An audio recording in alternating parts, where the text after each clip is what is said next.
Welcome back to Gold Shields. I'm Dan Murphy, along with my partner in crime, Tom Smith. How you doing today, Tom? I'm doing great, Dan. Looking forward to today. Yep. Well, at Gold Shields here every week, we try to bring you the best, most compelling true crime stories as given by the detectives and investigators who made the cases. We also feature special guests like today's guest, members of the community with extraordinary accomplishments and stories. And today is one that will absolutely keep you on the edge of your seat. But first, let's talk quickly about one of our friends, Fairline Defense. Now, Tom and I both are members of Fairline Defense. We have the policy, so to speak. If you carry and you believe in exercising your Second Amendment rights, Fairline Defense is your partner. They're there with you. They cover you through anything and everything you may need should you ever be involved in a critical incident and use that firearm. So, FairlineDefense.com, find out about it. It's affordable, it's comprehensive, it's great stuff. We love Fairline. So, Tom, what else do we have going on? We got some other stuff coming up we want to talk about. Yeah, we got two really good announcements. One is a great friend of ours and a former guest of the show, Bridget Trixillo. Bridget has an amazing law firm, Lady Law Shield, and what they are dedicated to is supporting law enforcement and first responders whenever they need any support in any litigations, any sexual harassment, any intimidation tactics, anything going on in a workplace. Hmm. Bridget will be in your corner. They're an amazing company. And the best part about Bridget and her company is she has the experience. She's a cop. She was a Hmm. SWAT operator. She was a undercover narcotics detective in Florida. So she knows the deal. And her Hmm. experience to bring that forward to help out first responders and law enforcement is amazing. All right. Yep. Make sure you go to ladylawshield.com, get a consultation from Bridget, and it'll be worth it. It's worth everything that she gives you. She is outstanding and a very good friend of ours. So we want to help her out and get her law firm out there even more than it is already. Everything we can do for her. She's a great person, right, Dan?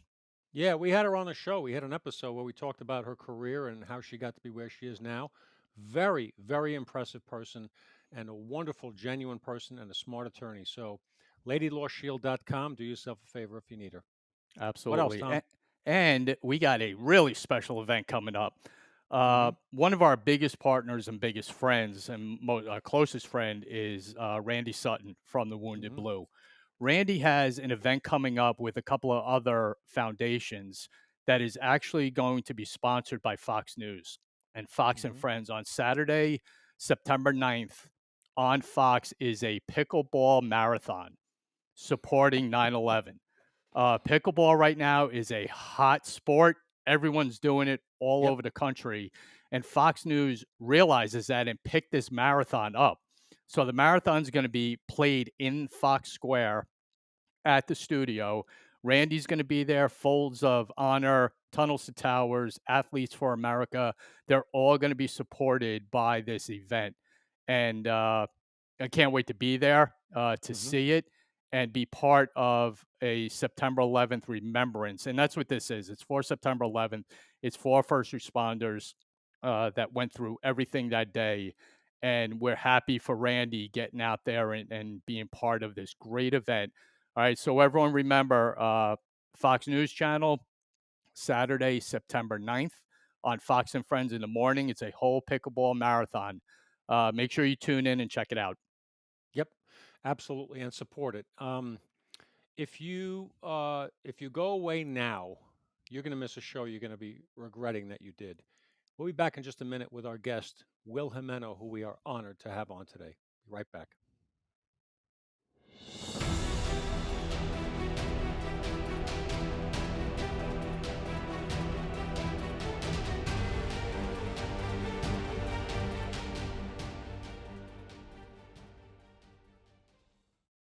And we're back at Gold Shields. Dan Murphy here with Tom Smith and our special guest today, Will Jimeno.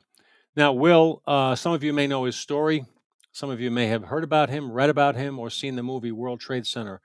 But Will Jimeno is somebody who Tom and I and everybody in law enforcement has enormous respect for. He has a story that needs to be told and needs to be shared. It's a story of recovery, resilience, perseverance, personal strength. He's an honor to the men and women in law enforcement, and we are honored to have him on our show. Former Port Authority, retired Port Authority police officer, and survivor of the World Trade Center collapse, Will Jimeno. Thank you for being with us, Will, today. You honor us. Thank you, guys, and thank you for those kind words. And just want to start off by saying, I'm no different than anybody who wears a shield, who's on the road, who's doing the job day to day. So I appreciate the kind words, but those words embody every single police officer that's out there today. And well, we know that, and that's why it was a honor, and it is an honor to have you on because we know that's how you feel and that's how you think.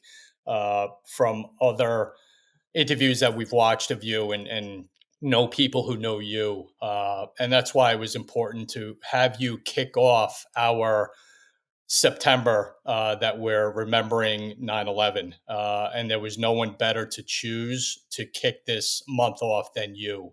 So, just echoing Danny, thank you so much for being here. And why don't we start off, Will, with just your background? How did it all start? Where did the prospect of law enforcement come into your head, and join in the Port Authority Police Department? Well, yeah, so I was born in Barranquilla, Colombia. If those Hold that on a don't know, you second. I guys, love I love how you say that. Say again. Barranquilla, Colombia. Yo nací en Barranquilla, Barranquilla, Colombia. Colombia. Barranquilla. I love it. Barranquilla. And if you don't know where that is, if you know Shakira and Sofia Vergara, that's where they're from. Really? Better Cool. looking than I am, but that's where That's debatable. That's debatable, my yeah. friend. So, but anyway, so I was born in Barranquilla, Colombia, and my parents came to the United States. My dad came in '69, and then my mom brought me over at 2 years old in 1970. We landed at Kennedy Airport legally, settled in Hackensack, New Jersey, right across 12 miles across from the city. That's where I grew up, and I always talk about my parents because they came here for the dream that everybody does, and that's the American dream. Yep. But when we got here, my mom taught me that we're going to fly the American flag, we're going to learn English, and we're not going to forget our culture, but we're going to bring the good things from our culture and be a positive asset to this country. And that's something she and my father instilled in me. They led by example. They were blue collar people. My dad was a welder. My mom was a beautician. Back then, it was expensive to put us through Catholic school, but they did. Being Catholic, Hispanic, was raised patriotic, loving this country, loving the opportunities, working hard. Went to St. Francis of Assisi's Catholic school in Hackensack, New Jersey. Went into Hackensack High School, was playing soccer, did martial arts. But one of the things that really called me was military service. I wanted to give back to this country. My dad wanted me to be a doctor, and I said, "Dad, I'm just not that sharp." But I said, "I'm going to join the military." He even offered me a car, and I said, "No, I want to join." I joined the U.S. Navy. I did 4 years on the USS Tripoli LPH-10, and I always talk about my military service because as an immigrant, I just saw what this country was able to afford my parents, me, and I just felt an obligation to serve. In those 4 years, I got to see 11 countries. And one of the most best educations I can have as a young man was how special this country is. And not that we're better than anybody else. It's just that the opportunities we have here, the freedoms we have here are immense. And after going to 11 different countries, I learned that, people throughout the world really look at us as a beacon of hope. And I learned that people are people, no matter where. I went a lot throughout the Far East, but people are just human beings. And, when you treat people with respect, you get respect back. And as Americans, every time we pull back into San Diego Bay, because we're out of San Diego, 32nd Street, even as young sailors, when we pull back, we just knew this was the greatest country on earth because of the rights and the freedoms that we have here that a lot of countries don't have. And that's something I think today's youth need to understand because, we've always had a saying, I think all of us growing up in the 70s, 80s, 90s, that, your parents always say, I want better for you. I think we've given it so good to these kids today they really don't realize. So when I hear, you know, kids protesting this and that, they haven't left the bubble. When Yeah. you go to a third world country, you'll understand why so many people are trying to get in this country. I always say Tony Blair said it best. The old Prime Minister of England said, "Any country more people trying to get into than out is doing something right, and it's special." And that's us, the United States of America. So I served there. But going back to my childhood, when you ask about what what really prompted me to get into law enforcement was I was a young kid. I think I can't even remember how old I was, maybe 8, 9, 10. I fell down some stairs, knocked myself out. My mom called, and Hackensack Police Department at the time was very paramilitary. I mean, they looked like New Jersey State Troopers, you know.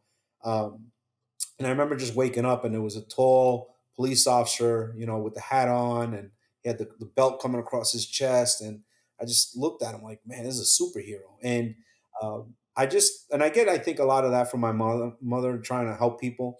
And he helped me. And it had such a large impact on me that I felt like, hey, you know, that's what I want to be when I grow up. And since a young age, I always wanted to get into law enforcement. So my plan was after the military to come out, go to college, and then start taking tests.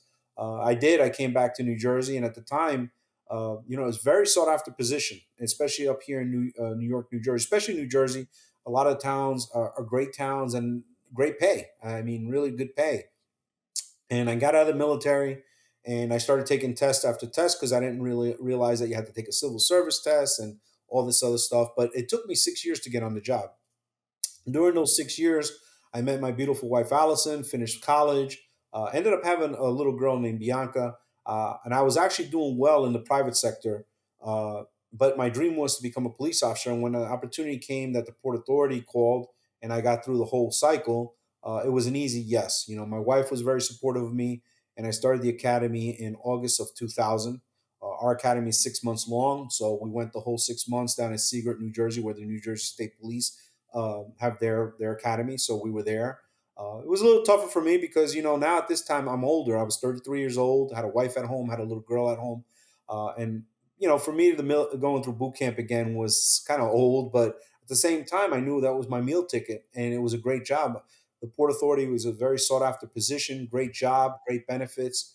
But more importantly, to me, it's not the money. You know, of course, the benefits when you're married are, but for me, it was really to serve people. It's always been that. You know, I would have taken a job in a small town and not for a lot of pay just because that was my calling. That's how I felt. But I was blessed to get on the Port Authority. And after 6 months, we graduated January 19th of 2001 at the World Trade Center at the Marriott. We were the 100th class. So they had a big shindig for us because we were the 100th, you know, we're the centennial class. Little did we know that shortly, you know, 9 months later, the worst attack in U.S. history would take place on that sacred ground where we graduated. But I was assigned to the bus terminal in Midtown Manhattan, and for me, it was great. You know, I was baptized by fire, the BT as we call it. You know, just you. There's everything you can imagine That's there. right. Hmm. Yeah. Two humongous buildings, and you know, for all they say that New York's cleaned up, I mean, any cop that works in still in Manhattan, they know there's work to be done. And started learning real quick you know, that what it meant to be a cop. And I was blessed for that. I was happy about that. Graduated some great people. Was working day tours actually. And 6 weeks before the attack, I attained what I felt was the American dream. I was married to my beautiful wife, Allison, had a little girl named Bianca. We bought our first home in Clifton, New Jersey, about 20 minutes from the bus terminal on the Jersey side in Clifton, New Jersey. And my wife was 7 months pregnant. Well, at the time, 6 weeks before, she was prior to that, but she was pregnant with our second child. And life was really good. You know, I mean, I would go to work. It was a great day. September 11th of 2001, I woke up in our new home. You know, kissed my wife Allison goodbye, kissed her belly goodbye, would go into the next room and kiss Bianca goodbye. And I literally would skip down the stairs because for me, being a police officer wasn't work. It was a dream come true. It was you know, just something that I've always wanted. Took the drive, 20-minute drive into the bus terminal, went downstairs. I always tell people, you know, something that I've learned. Been blessed to meet a lot of people from presidents on down. And if you spend enough time with people, you realize we just don't outgrow high school. I don't care what anybody says. We just and here we are. We're men and Yeah, women, and here we are trusted with the law. We got a gun on our side, and going to the locker room. It's like high school, you that's know, just right. guys busting chops and being silly. And I walk in there at 33 years old. I'm like shaking my head sometimes at stuff that I would see. I'm like, man, it's just like high school. But you know, it was a great group of people that I graduated with, and I was blessed to also have senior guys that really cared about teaching the rookies and instructing us on how to be what it meant to be a cop. And that's something I feel we've kind of lost today because we have so many people retiring that you have such a new generation of young cops and those old school cops that's where you that grit, that knowing how to be sharp on the street is so important. I've had departments ask me to come speak about that because I have had departments where they've lost all their senior guys, and you got all these young cops that are having to reinvent the wheel, figure things out. And we always looked up to our senior cop because they were the ones that would let us know, what to learn, what not to learn, what to be on the lookout, and that's imperative when you're a young cop. And just a great group of people. So September 11th was a beautiful day, as we all know. And for those who weren't alive, because I talked to a lot of people who weren't even born yet, who are actually now young police officers themselves, it was a beautiful, clear day. We went up to roll call, so that's for those that don't know, it's where we're given our assignments. My post that day was going to be post 3-5 on the corner of 42nd 8th Avenue.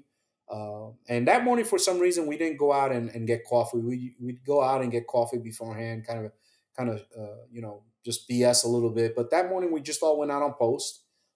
And what we have at the bus terminal is what we call the rush. So in the morning, you have people coming in from New Jersey, Connecticut, other parts of upstate New York, even in Midtown, and it's just thousands of people coming into the bus terminal. So we're all positioned in different parts of both buildings, from 40th Street to 42nd, between 8th and 9th Avenue, to make sure, of course, that people are safe, address any issues such as information or if there's a medical emergency.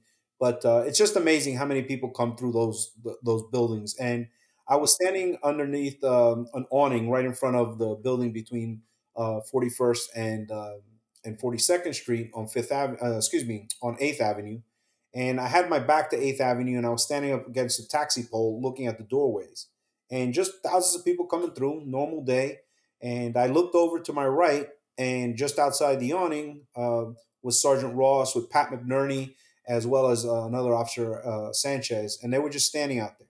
And I remember just looking over to my right, and I see Sergeant Ross kind of looking up in the air and following something.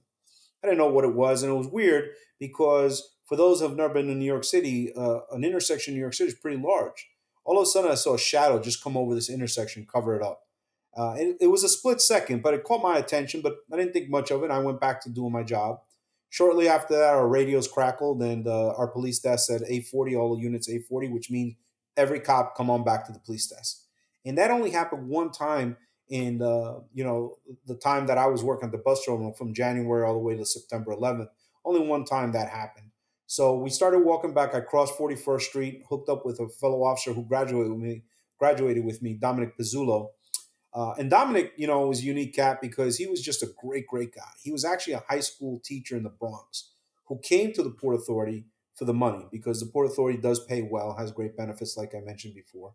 But during those 9 months leading up to September 11th, he understood what it meant to be a cop, what it meant to be part of the thin blue line. And he was just a great cop. And I remember walking back, and I go by Will. My mom and dad call me Willie, and Dominic called me Willie. And I never told him not to, because he was just such a great guy. And he looked at me and goes, Willie, something bad must have happened. I said, yeah, something really bad had to have happened for them to call us all back. So we're walking down the main building back to the Ninth Avenue where our police desk is, and started coming around the bend, looking into the police desk. And our police desk, where our sergeants and lieutenants are, sits high. So if you walk in there, you have your shoe officer, the station house officer, who addresses anybody that comes in. Then you have all our lieutenants and sergeants standing up high behind the desk.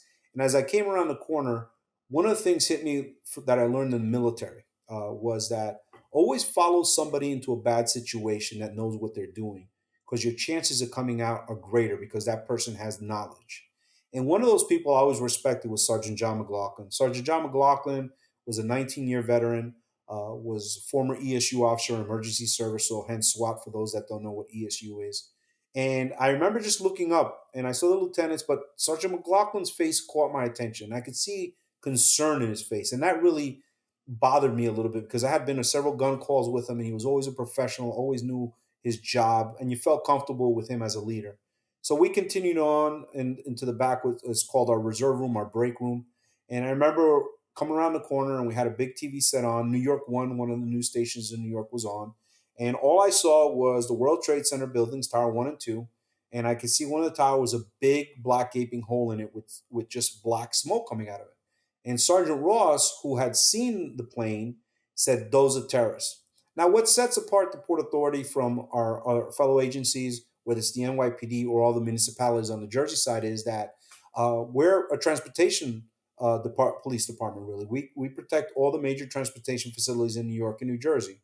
So we have the three major airports, the bridges, the tunnels, the port, bus terminal, and the World Trade Center at the time. And something that we learned in the academy was like, listen, guys, you're going to do the same jobs all the departments do around us. But what sets us apart was we were attacked in 1993. All of our facilities are target rich environments. If you think about it, if you're a terrorist, what do you want to do? You want to kill and maim as many people as you can. What better place than the Port Authority facilities, whether it's the bridges, the tunnels, the airports, and the senior guys used to say, hey, they hit us in 93, they're going to come back. And at the moment Sergeant Ross said, those are terrorists, forget about it. It's like going to high school and you never think you're going to use algebra, and one day you got to use algebra. Well, that's how I felt like, holy cow, who Wow. would ever think terrorists were going to happen? And it was happening. At that point, I turned around and, like I tell young kids today, because I do a lot of speaking engagements, I always ask, do you guys know what a payphone is? And believe it or not, there's times they look at me like, crickets. And True. but I turned around and grabbed the payphone that was behind me, because every time there was a situation at the bus terminal after an event happened, I would reach out to my wife, Allison. And believe it or not, I got through that day. I know the phone lines were busy, but I got through to her. She was working in Carlsbad, New Jersey. And I got through and I said, hey, listen, something bad happened. And she's asking me questions because we had two mutual friends at the World Trade Center. And she asked about them. I said, I don't know what's going on, but I know a plane apparently has hit the World Trade Center. And even back then in 2001, the technology was so advanced in our planes that we knew it wasn't an accident. This was deliberate. So at that point, our inspector, Inspector Fields, came into the reserve room and he said, "Listen, we've commandeered a bus on Ninth Avenue. We're going to start calling people's names off. You got to get on the bus. We're going to head down to the Trade Center, help our brothers and sisters to evacuate, because we had a command at the World Trade Center. So we had a detachment of police officers there. So at that point, I just told my wife I have to go, and I hung up. And later, she would tell me, that's the first time you never said I love you, because we're always very affectionate. Always say I love you. But my mind was on the job, on what we had to do. I hung up. Myself, Dominic Pizzulo, another senior officer, Mikey Robles. We didn't even wait for our names to get called. We just started walking, went onto the main, hit the escalators, went down into Ninth Avenue, and we started getting on the bus. So it was about 20 of us on the bus. Sergeant McLoughlin, I could see him on the side get into a police Suburban with the inspector and another sergeant, Sergeant Feely. And we started heading downtown. And, for most of us that work in the city, we know it could take you sometimes 30 minutes to get down there with traffic and the lights and everything. That day we were flying. I mean, Sergeant McLaughlin was leading the way. I always laugh. The bus driver was kind of having a good time because he's like, "Oh man, I'm blowing red lights and he's following this." And believe it or not, on the way down there Mm. again, back to high school, guys are arguing about, "Hey, it can't be a major airliner. It's probably a Cessna. This can't be happening." People are trying to communicate with their families on their cell phones. Back then, I actually left my cell phone in my locker because, believe it or not, back then we were instructed we weren't supposed to carry cell phones. So I kind of left it and I said I'll pick it up on my break around 10:30. And Dominic was trying to get through to his wife, and he just couldn't get through. And it was frustrating because communication was down. And as we got closer to the World Trade Center, it was about two city blocks back. When we look to our right and down the street, we see an FDNY ambulance working on a person who was just bleeding profusely, and we could see something had hit him. And we knew, wow, whatever hit there, debris came back at least two city blocks back. And that's when we all got serious. We went another block up and we stopped and we started getting off the bus. So we stopped a block from Vesey Street, looking right at the World Trade Center. I remember just stepping off there, and it's a sight that I hope we never see again. I mean, to me, it was Armageddon. It was war. Papers flying everywhere. The dust is everywhere. And from where we were standing to Vesey Street, there was nothing but just destruction. We're standing there. The sergeants are telling us to stand by. Just hold on, grouping us up. There's firefighters. There's NYPD, and there's just total destruction. And I remember just standing there, and I'm looking up, and I'm seeing people. I could see the big black gaping hole out of the first tower, and then toward the second tower, I see the corner on fire. So in my mind, I thought, okay, the plane hit, blew up, something deflected, caught the second building on fire. What we didn't know was when we were en route from the Midtown Manhattan, from the bus terminal to the World Trade Center, a second plane had hit. So I only thought the second building was on fire because of debris from the first building. But little did we know there was a big black gaping hole on the other side from the second plane coming. We didn't know that. So at that point, one of the senior officers, Ronnie Delmer, who had been a rookie at the 93 bombing, said, look, they're jumping. I remember looking up, and it was tough. I mean, I would just see people start jumping from Tower One, and people would be jumping by themselves. They would be jumping with another person holding hands, and just people kept jumping. I remember seeing the last person jump, and it's almost like my eyes could zoom in on him. You know, it was blonde hair. He had like a golf shirt on, khaki pants. So when he jumped like Jesus. He was like on a cross, and they would fall and then disappear behind Building Six, and they just kept doing that. And here I realized, you know what? I don't care how badass you think you are. I don't care if you're Arnold Schwarzenegger. On that day, if a piece of concrete hit you or you were caught in this position, we're only human beings. What makes us strong is when we come together. And I felt so small. Here we are with our shields, our uniforms, our gun belts, but you realize how small you really are in this world. And that was an eye opener. I'm standing there, and I remember thinking to myself, what do we do? All I could think is we need to get up there, break a wall, let them see our uniforms so we can get people home. And at that point, that's when Sergeant McLoughlin came running through basically a debris field toward us and said, "Hey, I need volunteers. I need guys that know how to use Scott Air Packs." And again, the Port Authority, all of our facilities were our academy is 6 months long because we're cross trained in both not only New Jersey law and New York law, but we're also first responders at all our facilities. So we're cross trained in firefighting as well as law enforcement, of course, medical.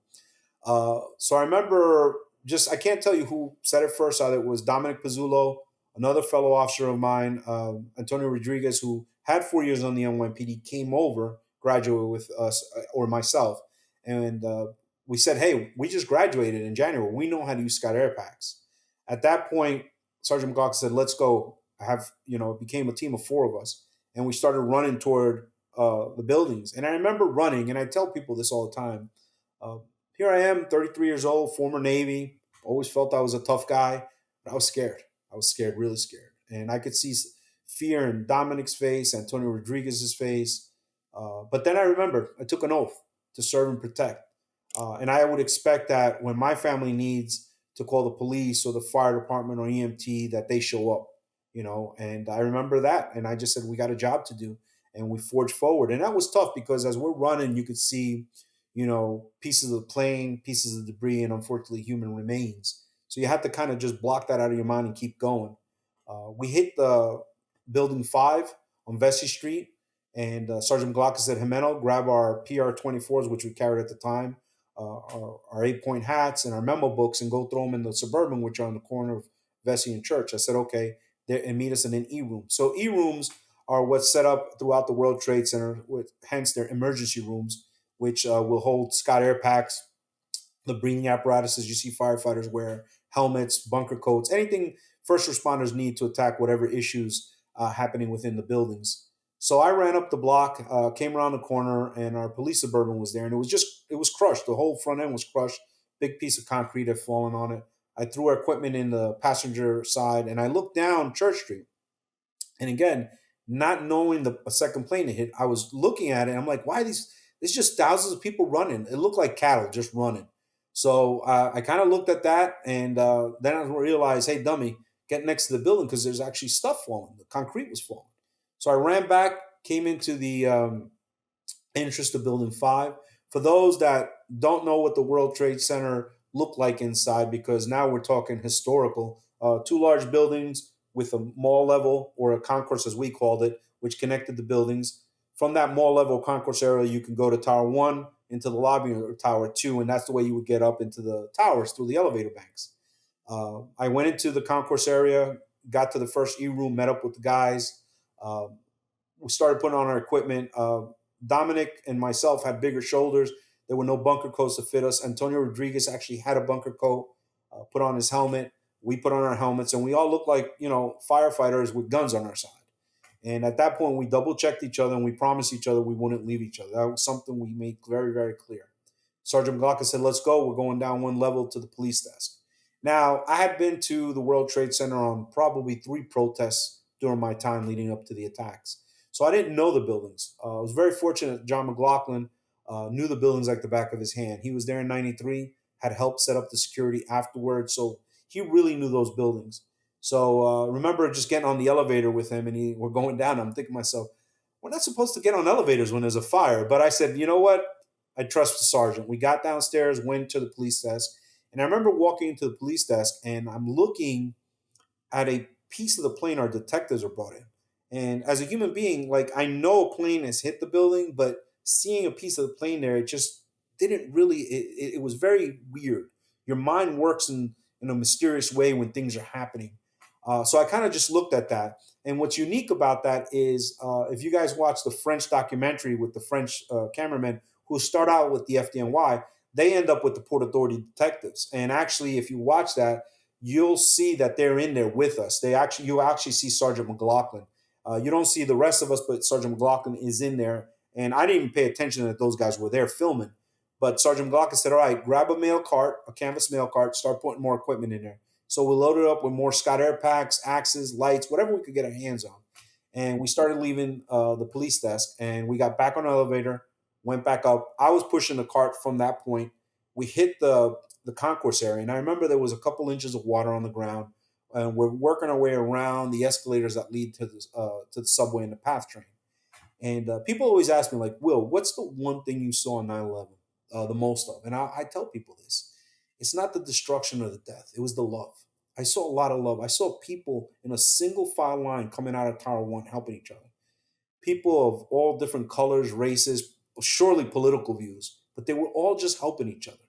And I remember thinking to myself, man, if these civilians can be this brave, us in uniform, we need to be three notches above them. I mean, they're expecting us to do our job, and we kept pushing, and we hit an area where you can either continue left toward Tower One or make a right and go to Tower Two. It was the crossroad right there where you can go to either tower.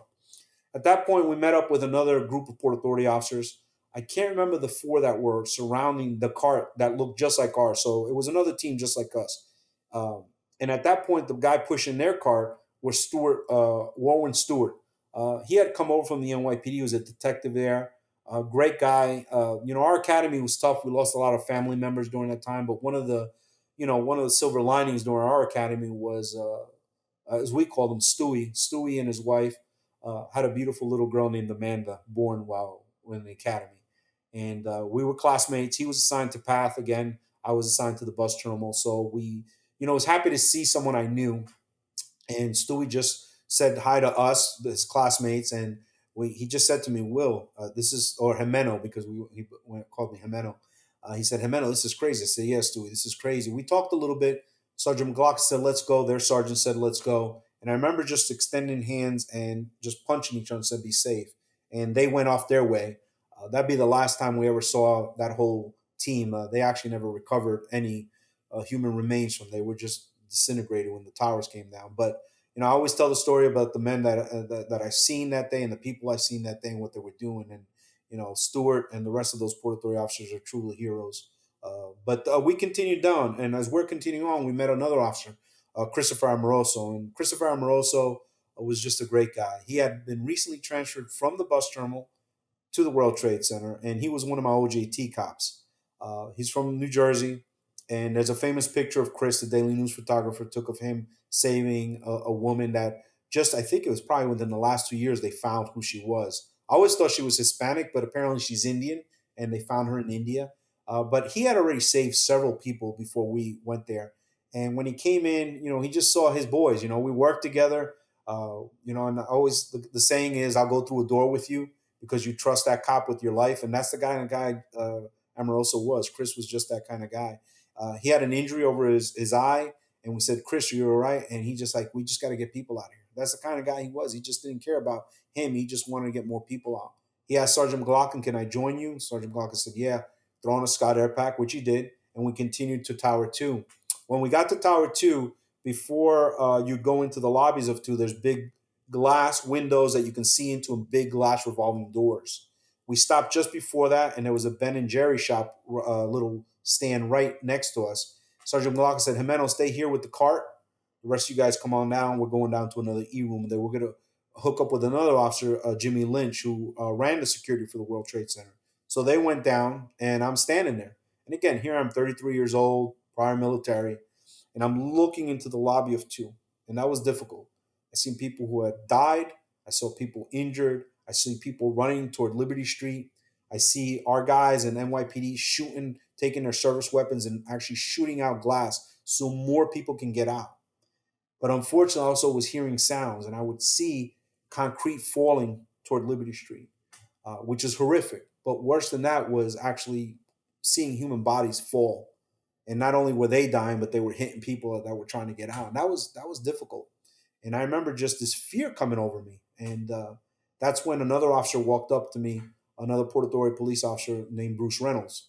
Bruce was assigned to the George Washington Bridge.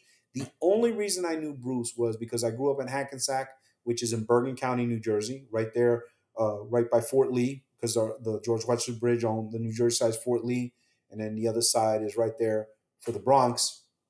And when Port Authority officers save people from jumping from the bridge, because unfortunately people use that bridge a lot to end their lives, sometimes they make the paper. And one day I remember just seeing an article on the Port Authority cops, and there were three officers. It was a lieutenant, and Bruce was one of them that helped stop a jumper.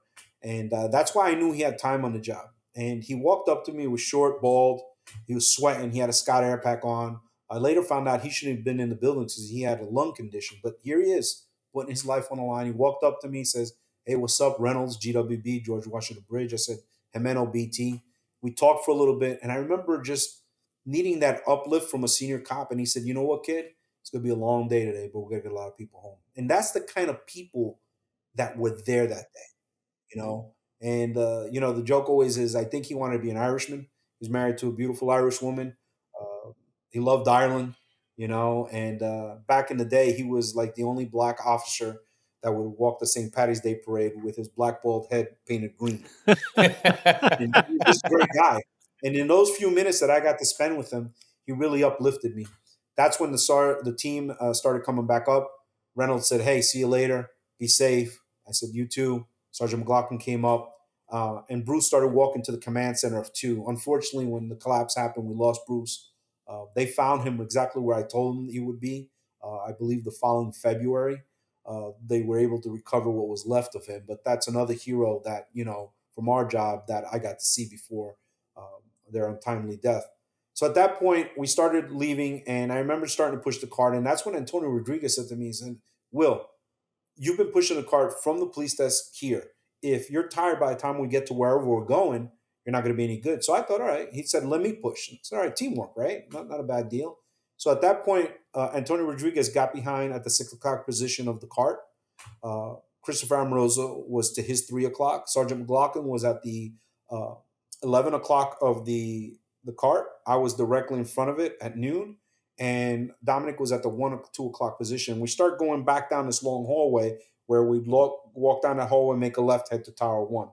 Halfway down there, we happen to stop. We stopped. Sergeant McLaughlin's talking to a group of firefighters, and an EMT says, "Listen, be careful. We were just down at the B1 level. Elevator shafts look weak. Could be buckling, and as we all know, any foundation buckles, bad things are coming." We didn't even think about that, but we happened to stop next to a doorway to our right that led to an elevator, I believe a freight elevator. And at that point, Sergeant McLaughlin's radio went off. It was the inspector asking what our location was, what our 20 was. He was started telling that's when we heard a humongous boom. I turn around and I look back from where we're walking. I'm looking through the glass windows, the glass revolving doors, and I just see a fireball. I mean, the size of my house. And I'm standing there and I'm holding on my helmet. And it looked like out of a TV movie, just an earthquake like. And I'm standing there, and again, I don't know what to do. So I go back to follow somebody in who knows what they're doing because your chances of getting out are higher. And at that point, Sergeant McLaughlin said, run toward the freight elevator. So I saw Dominic start running. I start following Dominic. Uh, Sergeant McLaughlin's behind me. We hit this hallway. We're running, and that's the first time I asked myself, "Will, what did you get yourself into?" Because I could see the lights flickering. I could see brown stuff, which what I know today is the buildings coming down, or at least the first building coming down. And I remember just thinking to myself, "This is bad." And for a split second, I'm thinking, "Oh, I saw a light. I can go that way." But I remember that promise we made. We don't leave each other. So Dominic started turning to the left. I started following him. That's when something picked me up and threw me on my back, and we're just getting bombarded with concrete. And as we all know, as police officers, our first line of of, of defense is going to be your communication. So I went for my radio, which was on my left lapel, and I'm yelling 813, our code for officer down, which means everybody come. And I'm yelling really frantically, 813, 813, officers down. We're at the World Trade Center, and something hits my hand. I lose my radio.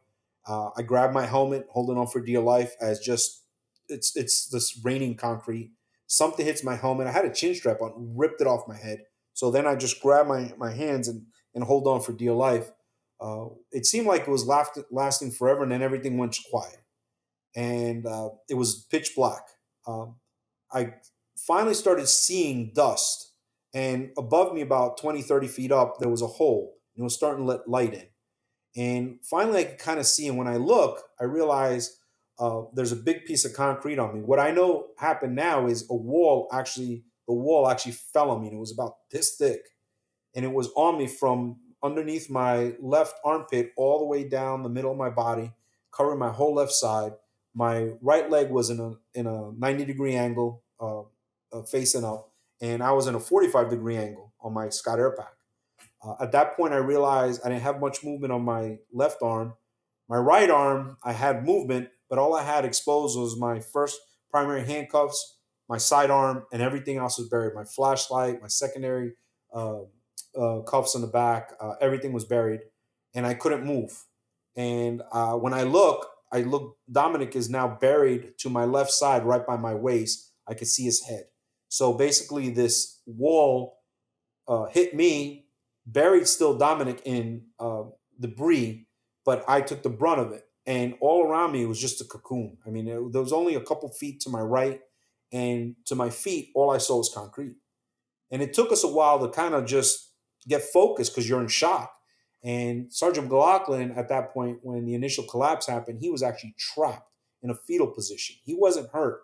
So he says, sound off. So I said, Jimeno. Dominic said Pizzulo, and that's when we didn't hear Rodriguez or Amoroso. And it took a little bit, but for about 2 minutes, I kept yelling their name, hoping that we'd hear them. And that's when Dominic said, Willie, they're in a better place. That's when we realized we lost two cops, two fathers, two fellow Americans. And that was difficult, But Sergeant McLaughlin, being the professional he is, the senior officer, he said, listen, guys, we got to concentrate. What's everybody's condition? And I just said, listen, I can't move, and I'm starting to feel pain because the shock was now starting to wear off. And the way I describe it is like take 80 Suburbans and just put them on your left side. That's how the feeling of the crushing injury was causing me. Dominic said, "Hey, I'm fine, but I'm buried, but I think I can get out of here." So it took a little bit. He had to shimmy out of his Scott Air Pack, but there was only about 18 inches above from where the concrete was to my face. There wasn't much room, and it took him a little bit, but he actually literally had to crawl over my face, and that was tough. Just imagine a human body just rubbing across your face, belt buckle, everything, and it was tough. But he got over to the right side of me. He wasn't able to stand up, and he looked up and he said, "There's a hole up there," but it was a lot of jagged stuff to get up there. You could see it was just really bad. And he's telling Sergeant McLaughlin, Sarge, I think I can go up and get help. And Sergeant McLaughlin said, no, it's a debris field up there. Because Sergeant McLaughlin thought it was a car bomb. What do they do in the Middle East? They'll blow something up, let the first responders come in, kill them again. So he said, it's going to be unrecognizable. If you leave us, you'll never find us. You have to get Jimeno out, and you and Jimeno get me out. And he's going by the book. He's going by his training. And, I know sometimes if there's a person who's not in service or law enforcement or military, they don't understand that. But there is something we follow, and we never leave a brother behind. But at that moment, we're still also human beings. And, Dominic started saying, Sarge, I think I can go out. And we started having a serious conversation. I'm like, yo, Dom, you can't just leave us. And he said, Will, but I got a family at home. I said, we all got families at home. And it was a serious conversation. But at the end, he did what I felt was right. He did what I felt I would have done. And he said, Well, I'm going to try to get you out. So at that point, Dominic was a weightlifter. He was a really good in shape guy. He started trying to get the concrete off me. I had a piece of rebar that was wrapped around my left side with a piece of concrete on it. And he would pull this and it would snap back and hit me. And for about 10, 15 minutes, whatever it was, he pretty much was kicking my ass. And we actually laughed about it. Because after a while, I'm like, bro, you're kicking my ass. He's like, I'm sorry, bro. I'm trying to get you out. But then he sat back down and because he was exhausted, he goes, Will, I can't get you out. And that fear came over me again, like, whoa, this is bad. If Dominic can't get me out, this is bad. And that's when we heard another boom. And that's when more stuff started coming in again. And I just felt that's it. We're gonna die. And this is something I've always done to my wife and my little girl Bianca, which means in sign language, I love you. So all I did was take both my hands, cross over my chest, because I figured we're gonna die.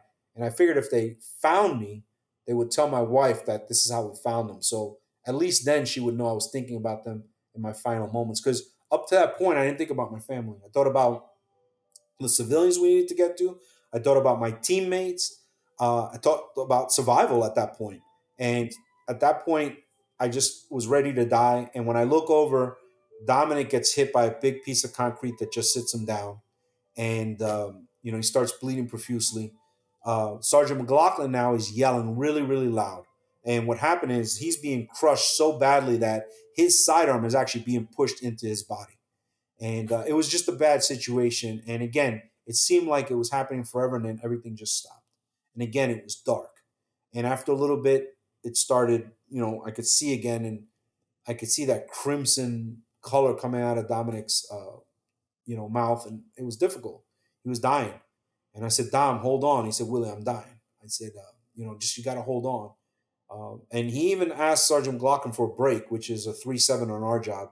Our code is 3-7. Can I get a 3-7? And he says, Sarge, can I get a 3-7? Why he said that, I'll never know. And Sergeant McLaughlin stopped yelling in his pain. He said, yeah, you can have one.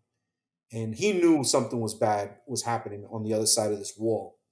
And I said, Dom, please hold on. He goes, Willie, I'm dying. He goes, just remember, don't let anybody forget that I died trying to save you. And I said, I would never let anybody forget that. At that point, he was able to rock his sidearm out. He pointed it up toward that hole and fired one round in a last ditch effort to let someone up there know that we were down there. And he slumped over and he died like 2 feet from me. And that was difficult. I mean, I remember just being hysterical, to be honest with you. And Sergeant McLaughlin, through his pain, said, "You got to calm down. You're exerting energy. Calm down. We got to, survive." And it took me a little bit to calm down, and I just wouldn't look at Dom because he's right next to me. And I said, "Sarge, what do we do? What's next? What's in the playbook?" He goes, "Jimeno, there's no book or training that's ever been made for this. It's basically to come down to our will to survive." Uh, and for the next several hours, a lot of things happened. I mean, we had these fireballs coming in, and being in the military, I was a gunner's mate, but our ship was a helicopter carrier, so I was familiar with jet fuel, how hard it is to put out, what it is. And these fireballs started coming in, and they started burning my arm, and I just felt I'm going to burn alive once it caught my uniform. But somehow, some way, they would put themselves out. After a little bit longer, next thing I hear pow, pow, pow, pow, pow, pow, and I'm like, what is that? Dominic's gun now is discharging the remaining rounds that are in his weapon, and they're shooting right above my head. I could see the sparks. All I did was cover my face, hoping that if a round hit me, my hand would stop it. But I knew better than that. It would go right through my hand and hit me. Somehow, some way, I was still alive. Again, hysterical. Sergeant McLaughlin's asking me what's going on. I said the gun just went off. He couldn't believe it. He's like, just keep fighting. And for many, many hours, that's what we did. And there was a lot of prayers between us, a lot of him putting things over the radio, even though his radio didn't work. Talking, telling our families we love them. My wife and I hadn't settled on a name for the baby. She wanted Olivia. I wanted some other names. But at that moment, as the evening progressed, I said, Sarge, put over the radio that Officer Jimeno would like his wife to name the baby Olivia. And I always say the joke is women always win, so it doesn't matter. They get their ways. So, and one of the things I always tell people is we still kind of laugh down there. We try to find some humor. No matter how bad a situation is, don't lose your humor because we're human beings. And, that moment that I was able to laugh with Dominic gave us a little bit of relief. A couple times down there, me and Sergeant McLaughlin, we chuckled about things, even though it was very hard and it was very, life threatening. I mean, we were pretty much dead. As the evening progressed, it just got worse and worse, and I could hear like gunshots going off. We thought our cops were in a battle with terrorists. And later that night when that building 7 came down, where apparently they had an armory in there, so that was cooking off rounds. So we didn't know. All we knew was we're not going to have much time. And I said to Sergeant McLoughlin, "What's happening to us?" And he said, "Listen, I'm going to be straight with you. We're suffering from compartment syndrome because of these crush injuries. If they don't get to us by morning, we're going to be dead." And that was hard to hear, but I always respect him and I always love him for being honest and giving me the straight scoop of what we needed to do. And he said, "Jimeno, we literally have to will ourselves to survive." But as night progressed, and I always tell people this is the most important part of the story that I'm telling, because I always say it's not just my story, it's just a human story.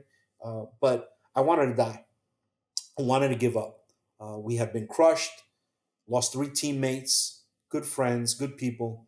My sergeant was in a lot of pain. I was in a lot of pain, and I was just done. We've been burnt, got shot at. I'm just done. And at that point, I wanted to die, and I closed my eyes. And I tell people, I don't preach religion. I'm Catholic, so if you're an atheist or something, don't worry. I'm not trying to push you into religion. What I'm saying is 3 words that I was taught growing up was faith, hope, and love. Those 3 words are very important in my life. Faith, if you have a religion. If you don't, have faith in yourself. Hope. We always got to have hope. No matter what happens, you got to have hope.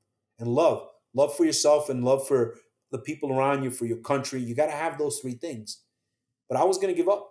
And at that point, I made my peace with God. I said, "God, thank you for 33 great years with my beautiful wife, my wife that I had of 6 years. Thank you for my little girl, Bianca, that I had 4 years with her." And I said, "God, I'm going to ask you for 2 things." I said, one is to be able to see my daughter be born, because I knew it was going to be difficult for Allison to be there without me. And the other one, and I tell people you can laugh at this, I said, when I get to heaven, because I felt everybody was going to heaven that day, because these cowards attacked innocent human beings, was, can I have a glass of water? I was so thirsty. We had become part of the buildings. I mean, we were gray, had no spit, no saliva. And I said, that's all I want, God. And again, thank you for those 33 great years and for my parents bringing me this great country and for allowing me to achieve my dream to be a cop. And if I died that day, which I pretty much felt that was going to happen, I died as a cop, as an American. And I could be okay with that. But I closed my eyes, and you can call it a dream, you can call it a vision, you call it whatever you want. Uh, I see a figure coming toward me.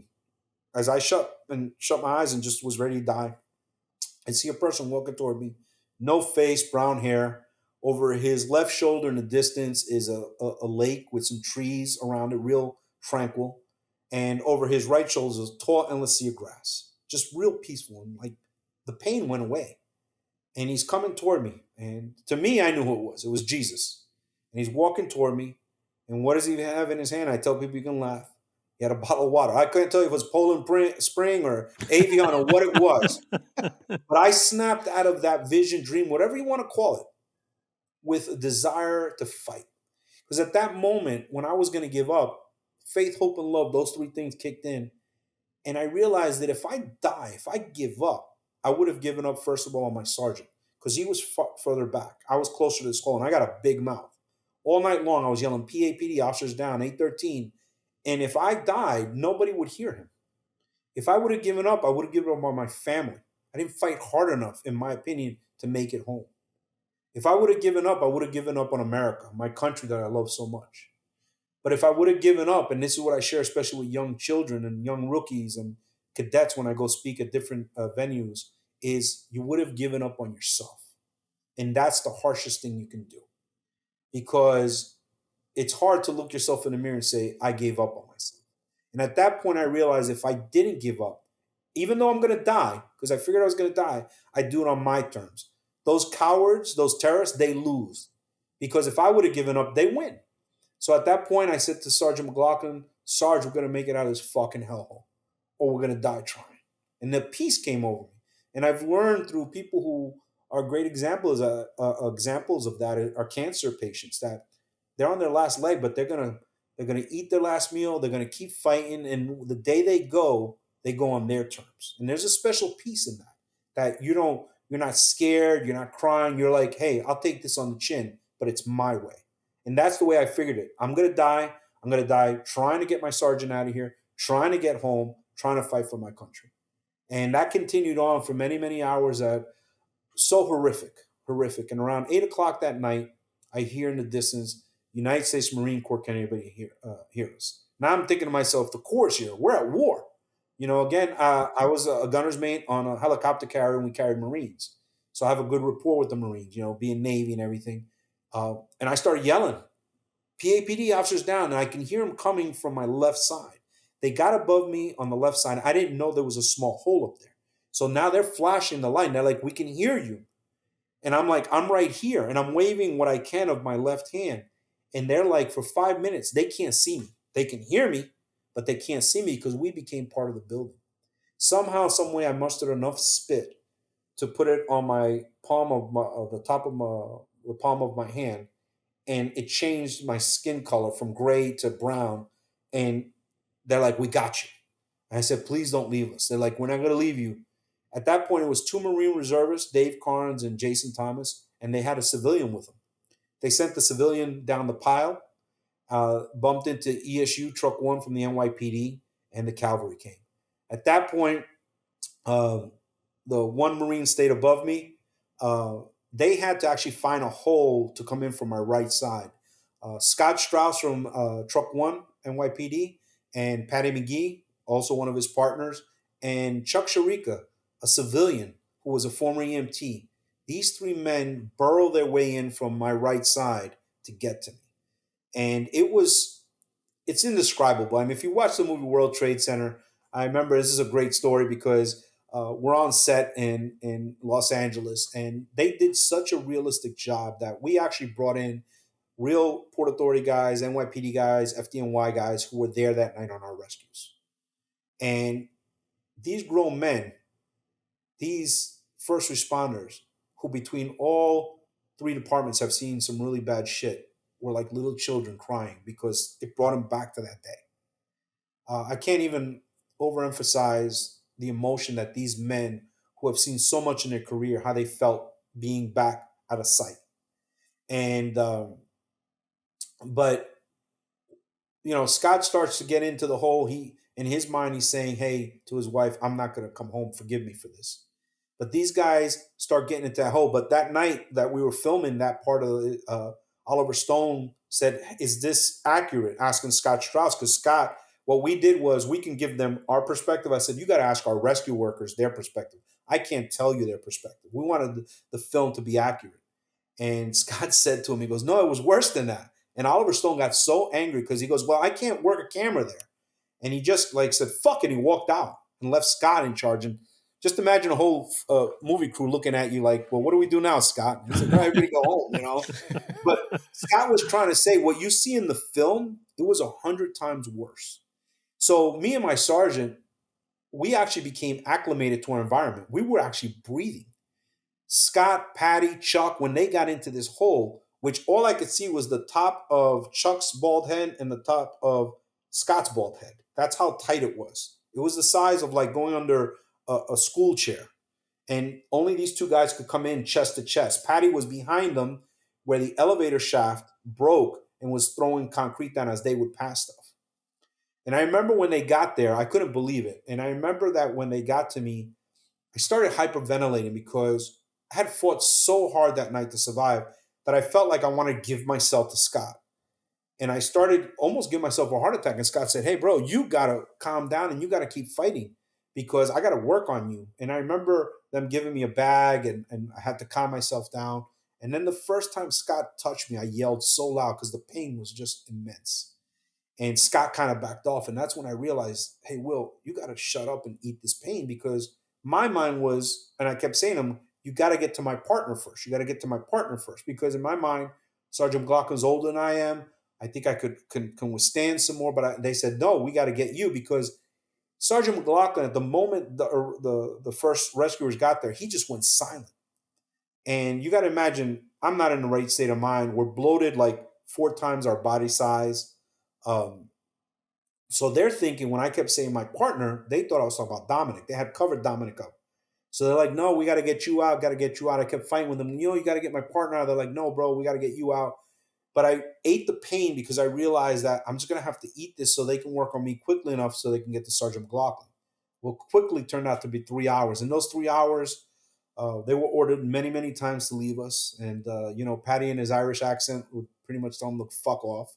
And this is to his commanding officers because they were like, you guys got to get out. We got encroaching fire. You got to leave these guys. And Scott, Patty, and Chuck said, we're not leaving these guys. If we die, we die with them. And that was, I can't tell you as a police officer, as an American, how how proud I am that I know there's Americans who are willing to put their lives on the line. And those were my brothers. At one point, they couldn't get my left leg out. They were talking about cutting my leg off, and I kept saying, cut it off. And the Marine, who was a unique guy, threw down a K-bar knife and said to Scott, cut his leg off with that. And Scott's like, are you crazy? And I even told Scott, cut it off. He's like, I'm going to get you out in one piece. And it got really bad. And I think it was about almost 2.5 hours into the rescue that Sergeant McLoughlin said, how's it going out there? And it freaked everybody out. And they're like, who's that? And I said, well, that's my partner. And I never thought to say my sergeant. They would have seen that Dominic was a cop, that my sergeant. And they realized that they knew John McLoughlin because the NYPD and Port Authority cross-trained the ESU unit. John, being from Long Island, knew a bunch of the ESU guys, but Scott Strauss and Patty McGee knew Sergeant McLoughlin because they trained with him when he was an ESU officer with us. He would train them with rappelling down the elevator shafts at the World Trade Center.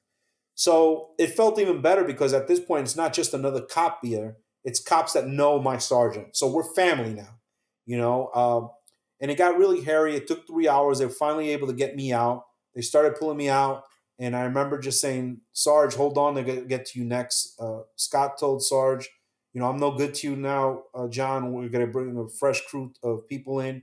And they pulled me out about 11 o'clock that night, I think. And took 3 hours for my rescue. When I came out of the hole, that's the first time I cried that night. I didn't cry when we got hurt. I didn't cry when the guys died. I didn't cry when, everything was happening down there. I cried because I looked up and I could see the sky. I could see the moon. And I'm like, where is it? Where are the buildings? And that's when a firefighter said to me, it's all gone, kid. And that's when I cried because I felt like we failed.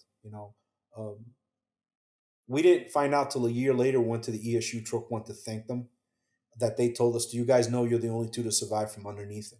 And, we know how many people were still down there. And that was difficult for me. They started passing me down the line. I just started grabbing patch after patch, Port Authority, NYPD, FDNY, New Jersey patches, just thanking people. They put me on the bus, the ambulance, sent me off to Bellevue Hospital. The second time I cried was when I got to the hospital because I'm thinking to myself, all right, as a cop, as a first responder, you hope that if you're injured and there's an event like this, that somebody can at least take a peek at you and see if you're going to be okay. But I get there and there's just nurses and doctors standing outside and they pull me off the bus. And I said, where's everybody? And they're like, you're it. And I'm thinking to myself, how could this be? You're talking, it's late at night and you're telling me I'm the only one right now.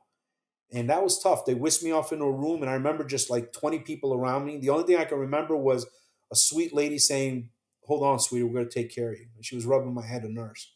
And then the other thing I remember was when the guy put the catheter in me. That woke me up a little bit. That was like, whoa. That's a But then life-changing after that, moment right there. yeah. Yeah, yeah. But then after that, I was knocked out. I know that one of the senior cops that I really looked up to, Jeff Fairbanks. He was just a great cop, tough dude. He told me later he had to leave the room because my leg had swollen so much when they cut it open, it blew up, and literally the whole white wall went red. And he goes, "Will, I had to leave the room. That's how bad it was." I went through many, many surgeries. The next several days, my sergeant came out at 7 a.m. the next day. He's the last man to be pulled out from underneath. They found one more person after us, which was Mrs. Guzman, who worked for the Port Authority. They found her topside midday the next day. The poor woman was stuck in her stairwell. Her head was stuck there. We got to meet her later. But there was about 18 of us that survived after both buildings fell. Most of them were in the stairwell with Jay Jonas, who actually is a friend of John McLoughlin. They're both from Goshen. The wives actually were together that day. Think about where their husbands were. So it's crazy. What a small world. Dave Lim, one of our Port Authority police officers, K9 unit, was with Jay Jonas and those 13 firefighters in a stairwell. And then I believe there was a couple other people at the Marriott building that got out. I don't think they were injured severely, but my heart goes out to them as well. So I know there's about 18 of us that survived after both towers fell, but we're the only two to survive from under it, which is incredible because I always say it's not so much like when you see the movie World Trade Center. It's not really a movie about John and Will, but it's really two families because we're no different than everybody else. Everybody that lost someone there was just like our families. They're sitting at home by the phone, wondering where their loved one is. We're just two lucky people that came out of it. But what I say as a survivor is my job is to teach people that on that day, the darkest day in U.S. history, what we saw was the best in America and the best in the human race. And that was that, people put their lives in line to come get us when we put our lives on the line to go get people. But the human spirit is strong. And John and Will are examples of what the human body can do if you put your mind and your body to use, faith, hope, and love. Those are important things, and that's what I share today with children in academies. And my job, I feel, is to never forget not only 9/11 but all American history. I was influenced as a child by all the brave men and women from Pearl Harbor, Vietnam, Korea, and it's something I implore everybody is to make sure that you learn all our American history, the good and the bad.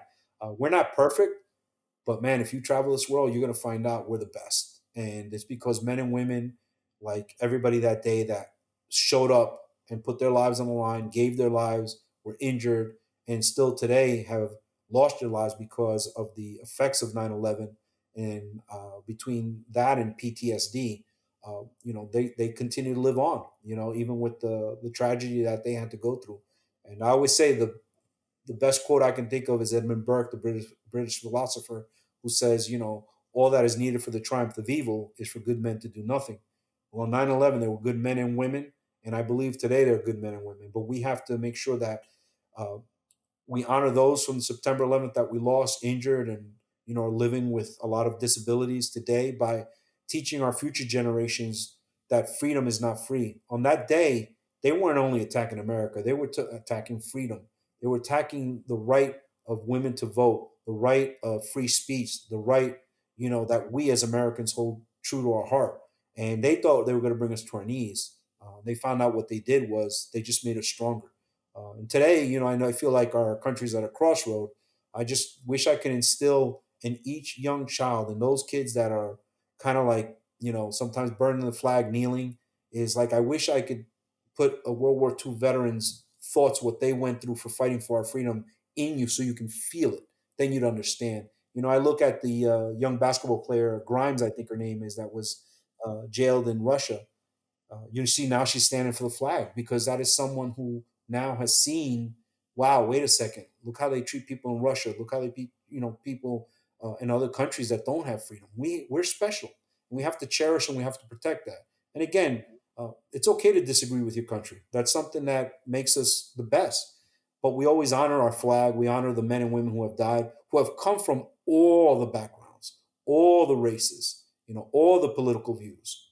And as a survivor, I just want people to understand that when the world throws some nasty stuff at us, we can survive. We can overcome as we did on 9/11. And today, as Americans, we have to come together more than be separated, especially by people who really, in my opinion, don't have the best intentions for us. I feel that, just like on 9/11, instead of hating the Muslims, most Muslims want to just live their lives and watch their children get married and enjoy their grandchildren. Well, as Americans, that's what I want to see. I want to see our country thrive, keep the freedoms that, our forefathers wrote in the Constitution, and let all our future generations enjoy what we, from, early on, have been able to enjoy. I always say the 70s, the 80s, 90s, just great time, patriotic. We've gone through changes. We understand. Heck, I'm Hispanic. I'm married to an Italian woman. So, but that's the freedoms we have in this country.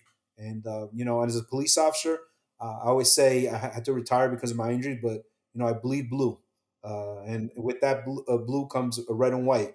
So I just want people to understand that if you're an American and you're blessed to live in this country, cherish it, protect it, fight for it if you have to, because there are entities in this world that would like to just destroy us. You know, it isn't often that Tom and I are speechless, but right now, the only thing I can think to say is it's such a blessing for anybody who gets a chance to hear you, because you embody what is great about law enforcement and America and people in general. You have the heart of a warrior, but you have the vision and the God has given you a perspective on what happened to you that needs to be heard.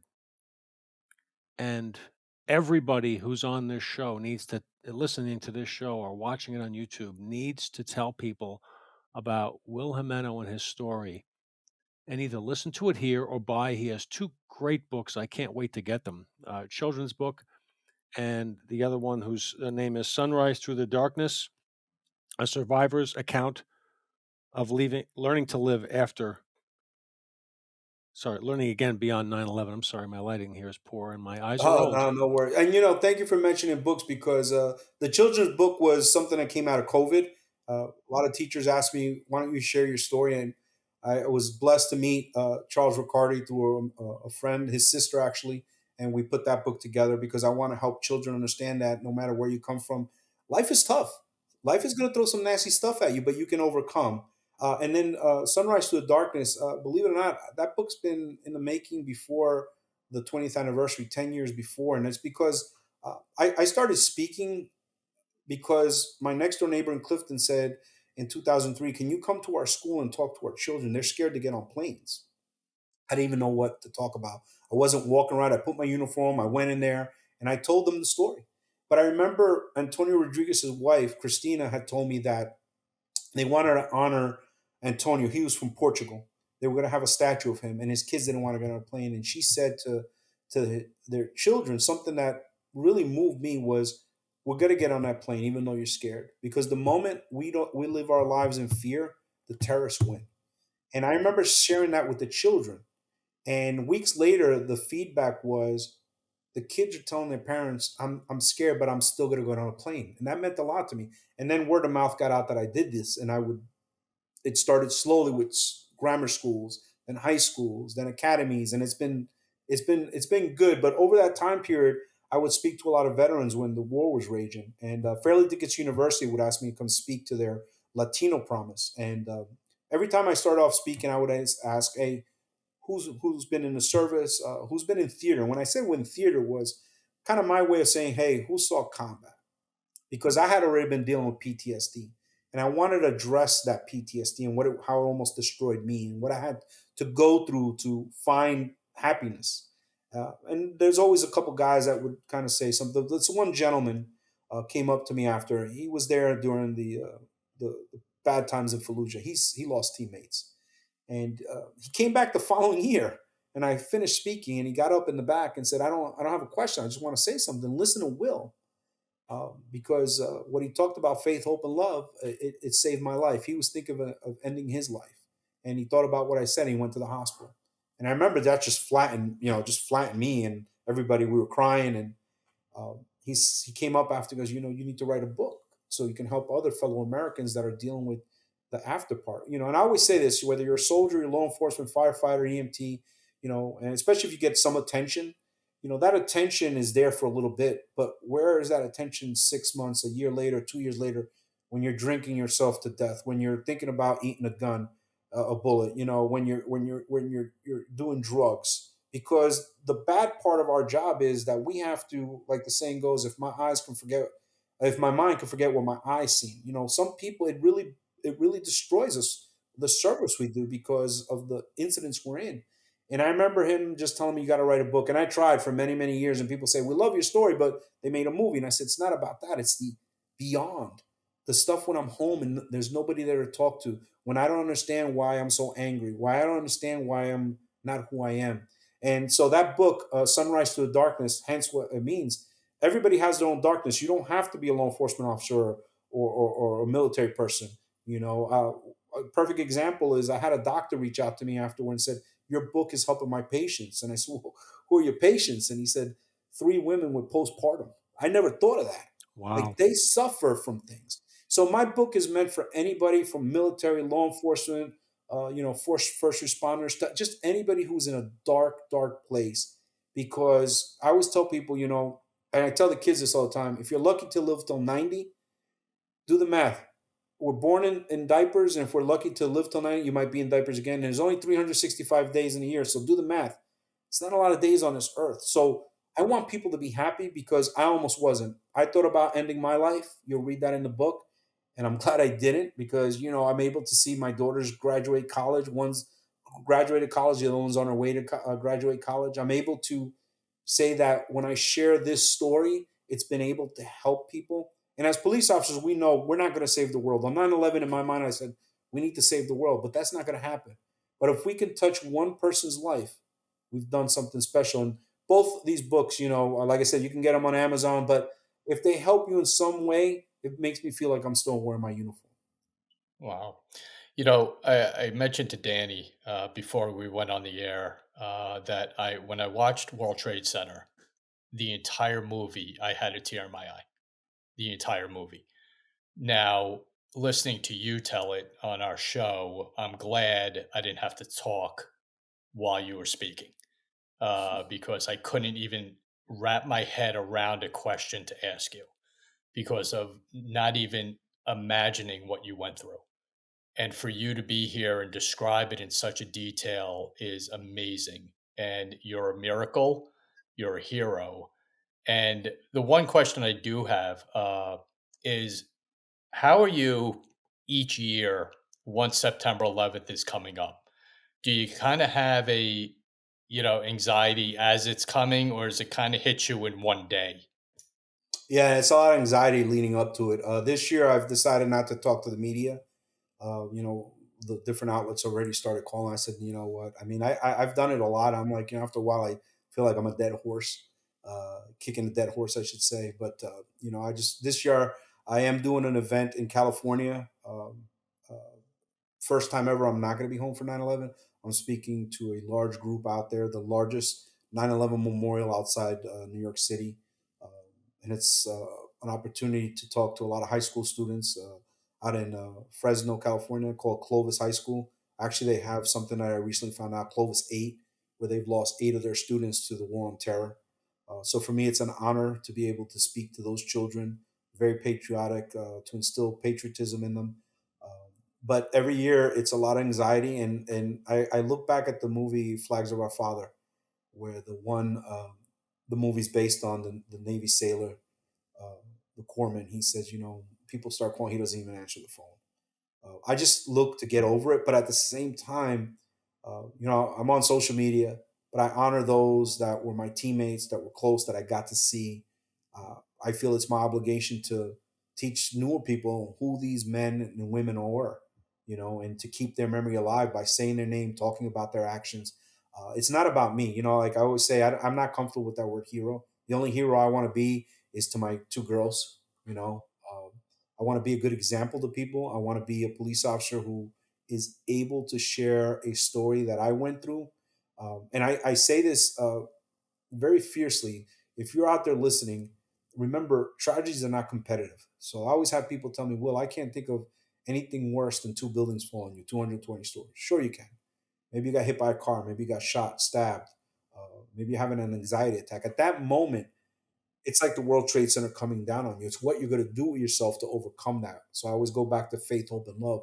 So I always want people to understand, and I even tell kids, it could be just a midterm you think you can't get over. You feel like you're not going to be able to make it. Yes, you can if you push yourself. And that's what I want the message to be, that you can survive. And you know what? If you fail the test, uh, you can look yourself in the mirror and say, "Did I give my best?" And again, I'm not going to the life and death situation. Just things that happen in your life, and I'm still learning. I still see people like at rehab. When I went to rehab, some of my biggest influencers were young kids who would never walk again, and they would look to me and call me a hero. And I'm like, "No, you're my hero," because their attitude was, knowing they'll never walk again, one day I'm going to walk. And that was that attitude. I knew eventually I was going to walk. I have severe injuries to my left leg. I wear a brace because I have drop foot. There's days my body doesn't function well. But I'm here. And I always think when I'm ready to be sad on myself, I think of my sergeant was double the injuries I have, still has open wounds, still doesn't complain about it. Those kids who will never walk, but would always tell me I'm gonna walk one day. So I just always look at it like, you know what, there's always something to learn, to understand that, we can learn from each other, always look around. And when you're down, understand there's going to be somebody to help you, get up. But most importantly is for you to just get yourself back up and going, even if it's a slow go. It took me a long time to get to where I'm at now, where I enjoy the outdoors. I still do stuff. The other day I was doing something outside, and a buddy of mine said, "Let me pull that for you," and I'm like, "No, let me do it, because one day I'm not going to be able to do it. So till the day I can't, I'm going to try." And that's what I want people to do: is always move forward, no matter how bad a situation is. Move forward, because if I hadn't moved forward mentally on that evening, I would have died. So always make sure you're moving forward. You know, Tom called you a hero, and you, in very much gentlemanly honor and humble, which seems to define you, you reject it. But you're not a hero because of what happened that day. I think you're a hero because of the way you have learned from it and given back. You you are an example of, God has a plan for all of us. I'm a man of faith. I firmly believe that He has a plan and a path for all of us. That day was meant to happen. You were meant to survive. You were meant to tell the story, to honor your brothers and sisters, anybody else who was injured, hurt, lost that day. You are eloquent. You are well spoken. You are thoughtful. You are insightful. You're intelligent. God is using you to share the message of love that came through you that day and the days after. Tom and I were on the other side of the pile, and we saw a lot of things too. But you have a unique story that needs to be told, of human resilience, of love, of dedication to each other as people that we should always exhibit, right? Jesus' example on this earth was love one another as I have loved you, and he gave his life for us, right? So you tell a story of Dominic Pizzulo, who possibly had a chance to get out, but stayed. He stayed with you. That's love. Yeah, That, no, he's. I think he, about I have their pictures in my closet every day. Not a day goes by, and there's days I fail. There's days I feel like I let them down, but that's why I tell people we're human beings. It's okay to fail. that's Just right. try the next day, and I tell especially the young cops today. I was down in Wildwood, New Jersey, a week ago on vacation. I was on the boardwalk, and I saw two young guys. One was 21, the other was 19. So they were very, one wasn't even born when it happened, and the other one was just born. And I walked up to them because I saw two things. I saw a young kid come up and want a picture with them, and I identify myself as, hey, retired Port Authority. And I said, I seen two good things that give me hope. One, that there's kids that still want to take pictures with cops. And the second was there was an older gentleman that walked past the one young cop, and he was eyeballing his gun really hard, and came close to him. And the kid was smart enough to protect himself, said, "Well, hey, what's your problem?" And I said to them, I said, "Listen, I'm proud that kids want to take pictures of you, and I'm proud that I see you as a young age being sharp enough to know that there's always bad things around you, and to stay sharp and stay safe." And it meant a lot to them, And I tell them who I was, and they were like, "Well, really?" And I'm like, the one was like, "You weren't even born, and here you are, and you give me hope." And that's something I have hope with. I still have a lot of people, and as we know, that still want to become police officers, and I always it gives me just a warm feeling to know that there's people that still want to give service, especially under the conditions that we are today, right? The beating law enforcement's taken, not only from the public, and I feel the bad guys that just love it, but our spineless politicians, that people need to stand up, because of them, so many innocent civilians are suffering because of that. Let the police do their jobs. Are we perfect? Absolutely not. But for the most part, we do a great job, and we protect and serve people, and we make our communities better. So that's what I want people to understand. There's a lot of lessons that can be brought out from the story that I've just told. And I always tell people, when I tell this story, it goes through one ear and out the other. I hope you capture something in there that will help you down the line. That's my main goal right now, as I always tell people, is I share a story, just like your parents share story, aunts and uncles. Find something within people's stories that you can grab and make it yours, and let it help you in your life. You're an inspiration beyond words. It is such an honor. I've never met you in real life until here virtually tonight. Um, but after listening to you speak tonight, I think I really know you, and I know your heart. You're a good-hearted person, and we know that this is not easy to talk about. And we cannot thank you enough for sharing your story, because I know there are people who will watch this show who will see the sincerity in your face and in your story and in your voice, and it will help them. I hope so. And like I said, if anybody's listening, you can pick up the book. And I always tell people, please leave us a good review, because if it helps you and you say something, or somebody else might pick it up. And that's, I made both books never to make money. It was just to help people. Knowing that I've been able to help people is probably the greatest gift that God has given me since 9/11. I always tell God, I said, you left me here on this earth. I hope that I do good. I hope that the day I get to meet you again, that you said, hey, you did good with it.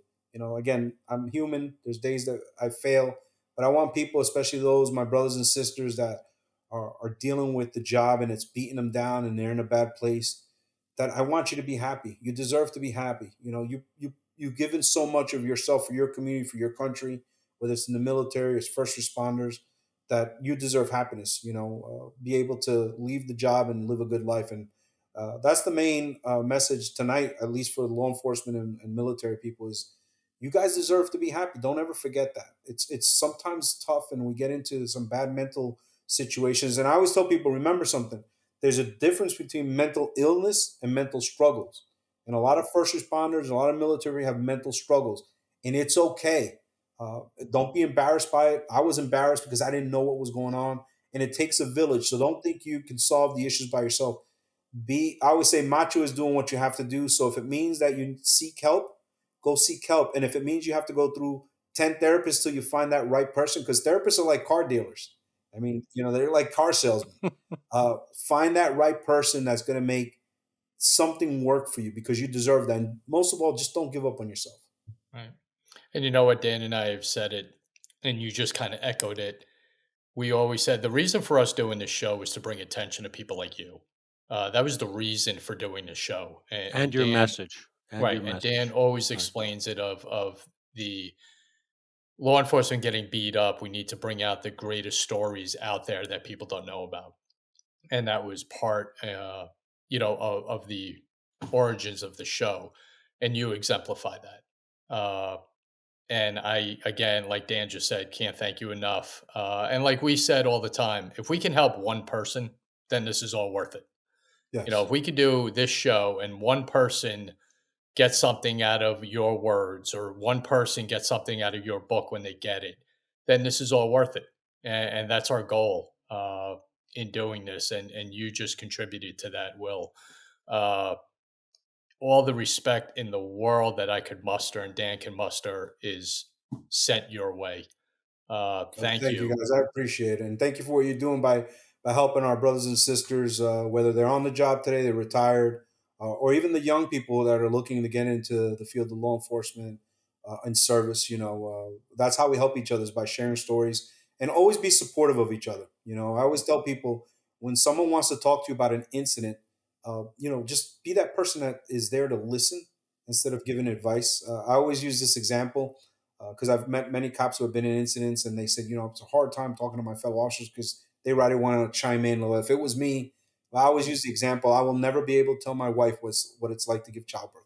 Right. And so That's I right. listen, and I learned that listening is the biggest tool as a partner you can do for anybody on the job. Is when they've been to a critical incident, just be there, support them, and sometimes just listen. Don't start talking or giving your advice. Just listen and be there for your fellow officer or your fellow military person. It goes a long way. Yep. They say a problem shared is a problem halved, and it's true. You got somebody that's a good ear, somebody that's a friend that can make all the difference in the world. So you have written two books: a children's book, which I can't wait to get for my grandchildren, and Sunrise Through the Darkness. Yeah, so that's the children's book. Let me see if I can put that. Yeah, Yeah. immigrant American survivor, a little boy who grew up to be all three. And as you Outstanding. can see, Sean, I came from Colombia, but I love this country. Yeah. It's a great book. It's easy read. And then, of course, the other one is the Sunrise to the Darkness. And as you can see, we have the Trade Center, and just showing that I was in a bad place, but everybody deserves their sunrise. You can get them on Amazon. They got audio, whatever works for you. But like I said, they're there to help people. And what I'm proud about the Sunrise to the Darkness is I did it with Michael Moats, who's a good friend of mine, works with a lot of military groups, but there's exercises in there. So if you feel lost and you don't want to talk to somebody, you can do some of these exercises and hopefully they will help you.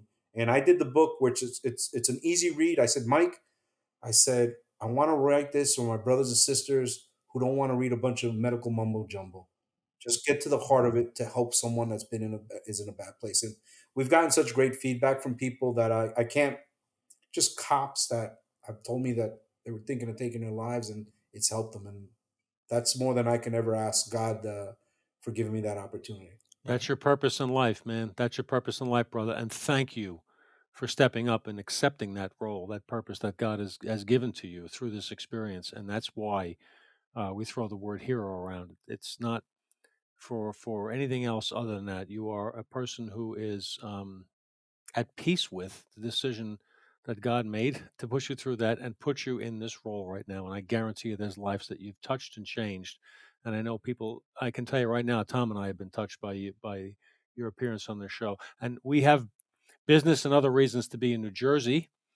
And I can't wait for an opportunity to take you out to a stake the size of Bolivia and and shake your hand and break bread with you because it's been just such an honor and a privilege to get a chance to talk with you. We wish you nothing but the best of peace for you, your beautiful wife and children, and your future. And you now have us as friends, and we're the kind of people that don't leave you easy. We're going to be gum on the bottom of your shoe, so get ready for that. You know, Well, thank you very much. And, to everybody listening, God bless you guys. God bless America. And remember, freedom's not free and you're taking it from an immigrant. So, and if you're lucky enough to be born in this country, understand that's one of the biggest gifts that anybody can be given. So, don't ever waste that away. Absolutely. Tom, take us out, buddy, as you always do. Well, if there was one episode that echoes what we say after each show to pray for our law enforcement officers, our military members, our military vets, this is it. Because Will just showed how fragile life is, how it can be gone or changed in a blink of an eye by other people's hand. And we respond to it. We don't ask anything when we're responding to a job, but to get there to help somebody. And that's what Will and everyone else did that day. And part of these 9/11 shows is to bring attention to that. And like I say all the time, there's a big reason we ask to give a fist bump to a cop in a store, say thank you to a military vet. You see him in a store, wave to a cop in a car, all for reasons you just heard for the last hour and a half. So please do that. We cannot thank Will enough for being here. Thank you again. And for everyone out there, make sure you subscribe to our YouTube and Rumble channels, youtube.com/at Gold Shields. Hit that subscribe button, hit the bell to get the notifications on the show, rumble.com/Gold Shields. And this is a memorable show. If there's one show you're going to watch and listen to, this is it. That's right. Please go and check this out when it's out. And again, thank you so much to Will Jimeno, my partner, Dan Murphy. This is Tom Smith for Gold Shields. Everyone, please stay safe, and we will see you again soon.